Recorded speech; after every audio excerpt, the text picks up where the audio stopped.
मुस्कुराता हुआ चांद, आसमान में चमकता वो मुस्कुराता हुआ चांद, आज मेरी इस गहरी बेबसी पर मुस्कुराता है।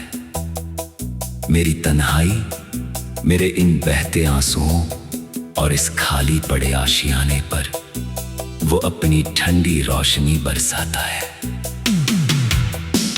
कभी इसी चांदनी रात में हम दोनों छत पर बैठकर घंटों बातें किया करते थे, एक दूसरे का हाथ थामकर। पर आज वही शीतल चांदनी मेरे जख्मों पर सुलगते तेजाब की तरह गिरती है, मुझे पूरी तरह जलाकर। वो हसीन लम्हे जो कभी हमारी इस छोटी सी जिंदगी की सबसे खूबसूरत बहार हुआ करते थे किसी रोज, आज वो यादों के तीखे कांटे बनकर मेरे इस जख्मी सीने में पल पल चुभते हैं बेदर्द और बेतरस होकर। क्यों छोड़ गए तुम मुझे इस घोर अंधेरे और पूरी तरह वीरान रास्ते पर भटकने के लिए, अकेले तन्हा यहाँ? क्या तुम्हें जरा सा भी तरस नहीं आया मेरी इस सच्ची और पाक मोहब्बत की बेबसी और लाचारी पर यहाँ? मुस्कुराता हुआ चांद आज मेरी आंखों के इस लगातार बहते पानी को देखकर बेरहमी से ठहाके लगाता है। खिड़की के पास बैठकर मैं रात भर इस नीले और विशाल गगन को एकटक बेबसी से निहारता रहता हूँ, दिल में छिपे इस गहरे असहनीय दर्द और बहते आंसुओं को चुपचाप अपनी इन सूजी आंखों में ही दबाता हूँ। हर टूटते हुए चमकते तारे को देखकर बस यही एक आखिरी दुआ मांगता हूँ कि तुम एक बार वापस लौट आओ।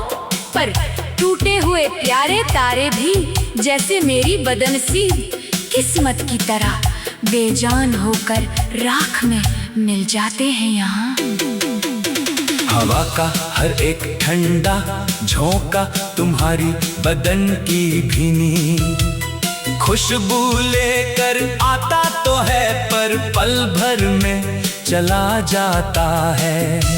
देकर मुझे सिर्फ एक मीठा सा फरेब और मेरे इन ताजा जख्मों को कुरेद कर और भी ज्यादा गहरा कर जाता है। दीवार पर टंगी वो पुरानी और धूल जमी घड़ी की सुइयां भी अब जैसे मेरे इस रुदन का तमाशा देखने लगी हैं। उनकी टिक टिक की लगातार होने वाली आवाज मेरे इस खाली कमरे के सन्नाटे में मौत का जहर घोलती है।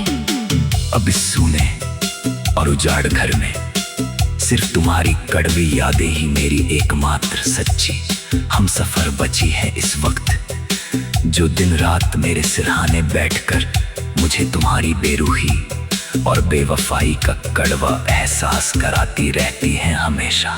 मुस्कुराता हुआ चांद मेरी इस घोर बेबसी और लाचारी को देखकर आसमाने और भी ज्यादा चमक जाता है। सोचा था कि हमारी इस पाक मोहब्बत की पावन दास्तान सदियों तक याद रखी जाएगी इस मतलबी दुनिया में, पर बीच राह में ही तुमने बेरहमी से फेर ली अपनी आंखें और मुझे अकेला छोड़ दिया इस गहरे अंधेरे कुएं में।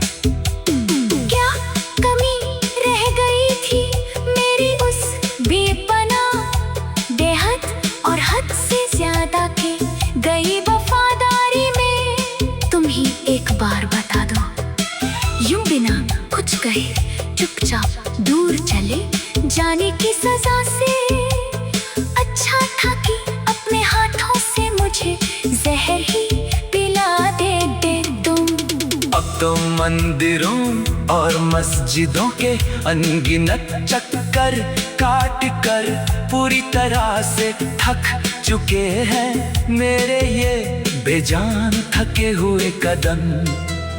जहाँ भी गया सिर्फ तुम्हारी ही सलामती और तुम्हारे इस दर पर वापस लौटने की भीख मांगी मैंने हरदम। पर गगन में बैठा वो खुदा भी शायद मेरी इन बेबस और सच्ची सिसकियों से पूरी तरह बहरा और अंधा हो चुका है। तभी तो उसने मेरी झोली में खुशियों के 2 पल की जगह सिर्फ तन्हाई का ये अंतहीन और काला अंधेरा ही डाला है। अब इस बेजान जिंदगी से कोई उम्मीद नहीं बची और ना ही इस दिल में जीने की कोई सच्ची चाहत बाकी रही। बस उस मौत का ही बेसब्री से इंतजार है जो मेरे इस तड़पते हुए पागल दिल को हमेशा के लिए शांत कर देगी। मुस्कुराता हुआ चांद मेरी इस आखिरी दर्दनाक ख्वाहिश पर दी अपनी ठंडी और क्रूर हंसी बेधड़क हंसता है।